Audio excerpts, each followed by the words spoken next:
All India car dealers association ने पंजाब सरकार द्वारा लागू की गई नई वाहन ट्रांसफर नीति पर गहरी चिंता व्यक्त की है। एसोसिएशन के राष्ट्रीय अध्यक्ष JS नियोल ने मंगलवार को नई दिल्ली में प्रेस कॉन्फ्रेंस कर सरकार से इस निर्णय पर पुनर्विचार करने की अपील की।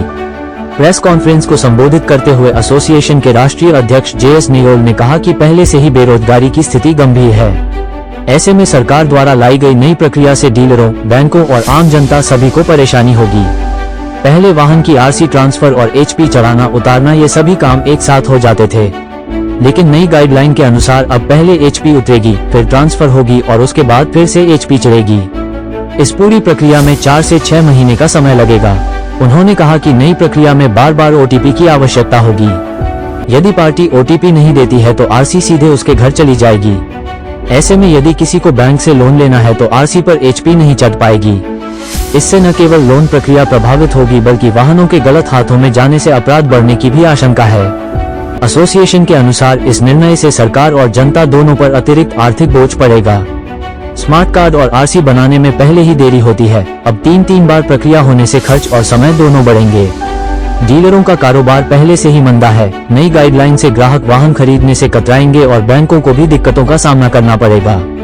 उन्होंने बताया कि एसोसिएशन के पंजाब प्रदेश अध्यक्ष लखविंदर सिंह ने 16-17 जिलों के DC को मांग पत्र सौंपकर इस मुद्दे को उठाया है।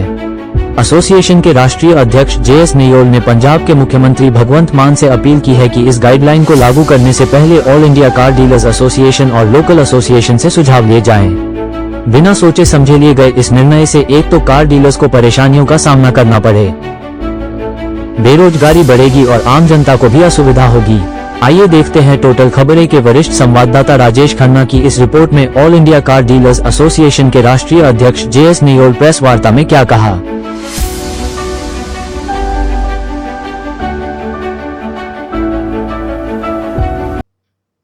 आज हमने जो PC रखी है पंजाब में, जो इन्होंने नई गाइडलाइन लेके आई है पंजाब सरकार, पहले ही बेरोजगारी बहुत है, हालत खराब है। उसके बाद इन्होंने जो एक बार में तीनों काम होते हैं, जैसे HP चढ़ना, ट्रांसफर होना और उसके बाद RC डिलीट होना, एक ही बार में होता था। उसमें भी ये 3 2 महीने लगा देते थे। अब ये बोलते हैं कि पहले HP चढ़ेगी, पहले HP उतरेगी और फिर ट्रांसफर होगी, फिर किसी ने लोन लेना तो उसकी HP फिर चढ़ेगी। ये इतना बड़ा मामला, इसका OTP देना पड़ेगा। पार्टी से बार बार OTP मांगेगी, पार्टी OTP भी नहीं देगी। फिर वो पार्टी के घर में RC चली जाएगी। अगर वो बैंक में लोन लेना है तो RC पे नहीं चढ़ेगा।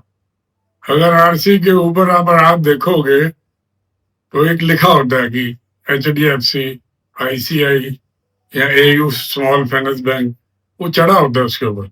जब पार्टी यहाँ गाड़ी चली जाएगी और वो HP नहीं चढ़ाएगा तो इससे क्राइम बढ़ेगा। बहुत बड़ा मुद्दा ये।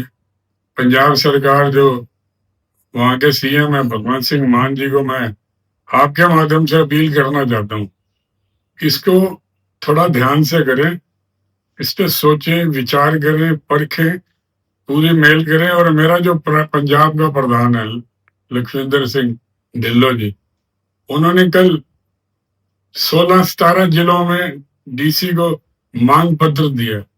वो इसलिए दिया कि ये लोगों को दिक्कत ना आए, नहीं तो इसमें पार्टी में हरास होगी, हमारा काम बेरोजगारी में चला जाएगा। अब वो 4 महीने गाड़ी ट्रांसफर होगी तो गाड़ी पार्टी हमारे से खरीदेगी क्यों? उसमें बैंकों को बहुत सारी दिक्कत होगी, छोटे बैंक सब भाग जाएंगे। तो ये इन्होंने बिना सोचे समझे स्टेप उठाया, क्योंकि मैं पिछले 25-26 सालों से एसोसिएशन को रीड कर रहा हूँ और चला रहा हूँ, देख रहा हूँ। इस तरह की बहुत सारी दिक्कतें आती हैं जिसके ऊपर सरकार को गंभीरता से लेना चाहिए। लेकिन सरकार का जो मामला है वो बिना सोचे समझे किसी ने बोल दिया कि ऐसे कर दो तो उन्होंने कर दिया। ये हमारी एसोसिएशन को बुलाते, लोकल एसोसिएशन है, उनसे गाइडलाइन लेते या उनसे पूछते, सुझाव लेते, फिर इसके ऊपर ठोके। अब इन्होंने वो कर दिया तो कितनी बड़ी दिक्कत है।